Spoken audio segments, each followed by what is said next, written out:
जी अस्सलाम वालेकुम। मैं हूँ राना अदील मकबूल एडवोकेट हाफिज़ाबाद से। एक नई बात के साथ हाज़िर हाज़िर खिदमत हूँ।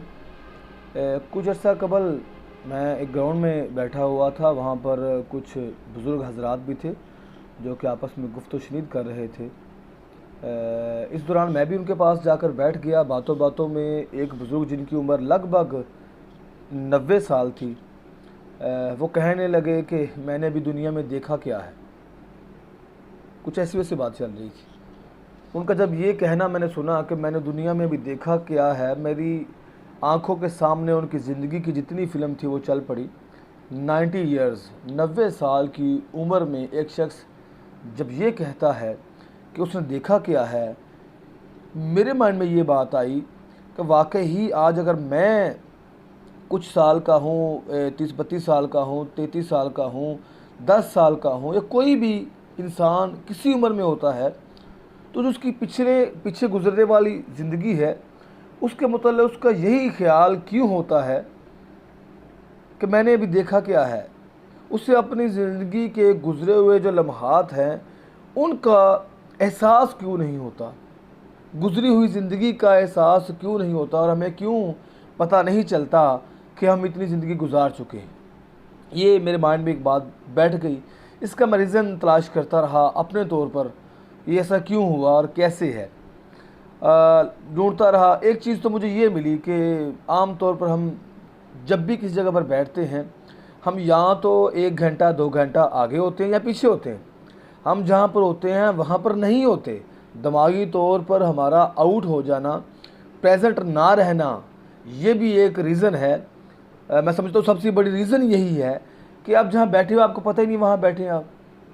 तो जिस जगह पर आप बैठकर उस जगह पर दिमागी तौर पर नहीं, और दिमाग ही पूरे जिस्म को एहसास दिलाता है कि आप यहाँ पर हो और ये आप काम करने वाले हो। जब ये तमाम चीज़ें आपके माइंड में नहीं होंगी तो आप उन लम्हात को खो देंगे। वो आपके लम्हात आपके हाथों से निकल जाएंगे। आपको एहसास नहीं रहेगा आप कहाँ पर थे और क्या कर रहे थे। ये इसकी वजह है। इसलिए हमें चाहिए कि हम जिस जगह पर हों वहाँ पर हम दिमागी तौर पर मौजूद हों। हम उस जगह पर रहते हुए मुकम्मल इंजॉय करें, मुकम्मल चीज़ों पर फोकस करें, और हर चीज़ के मुतल्लक एक मेंटली तौर पर उसको ऑब्ज़र्व करें कि ये बात ऐसी और ऐसी नहीं है। मैं समझता हूँ ये बहुत बड़ी वजह है कि हमारा हर दूसरा शख्स, दूसरा भाई या बेटा किसी जगह पर नाकाम है। हमारे नाकाम होने की सबसे बड़ी वजह भी यही है, जो मैं समझता हूँ कि हम दिमागी तौर पर प्रेजेंट नहीं होते।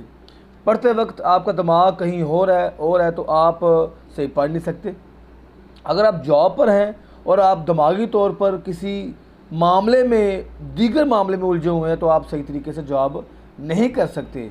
मतलब जो शख्स भी कामयाब ज़िंदगी में है, मेरे ख़्याल से मेरा मानना ये है कि उसने अपने दिमाग को कंट्रोल में रखा और फोकस मुकम्मल तौर पर जिस जगह पर था उस जगह पर उसने रखा। और वो लोग नाकाम हुए जिन्होंने अपने दिमाग को अपने हाथों से गंवाया, और गंवाया इस तरह कि वो जहाँ पर हैं वहाँ नहीं होते और वो नाकाम हुए।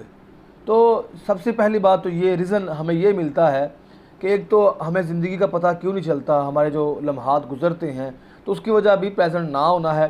दूसरा जो मैंने बात की कि हम ज़िंदगी में नाकाम क्यों होते हैं, तो वो बताने मकसद ये बताया, ये मैंने जो रीज़न पेश की उसके भी वजह सबसे बड़ी यही कि आप दिमागी तौर पर हाज़िर नहीं होते। इसलिए सबसे पहले कोशिश ये कीजिए कि हम जहाँ पर हों वहाँ पर रहें।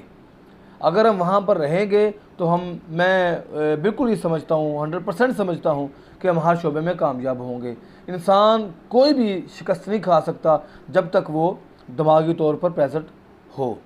तो अब अगली नशिस्त में दोस्तों के साथ आप भी फीडबैक दीजिएगा मुझे। मैं सोचूंगा कि आखिर वो क्या तरीके हैं, वो क्या मराहल हैं जिनको इस्तेमाल करते हुए मैं दिमागी तौर पर किसी जगह पर मौजूद रह सकता हूँ। और आप मुझे बताइएगा, मैं भी आपको शेयर करूँगा जो मैं समझूँगा। उतनी देर तक खुदा हाफिज़, बहुत शुक्रिया।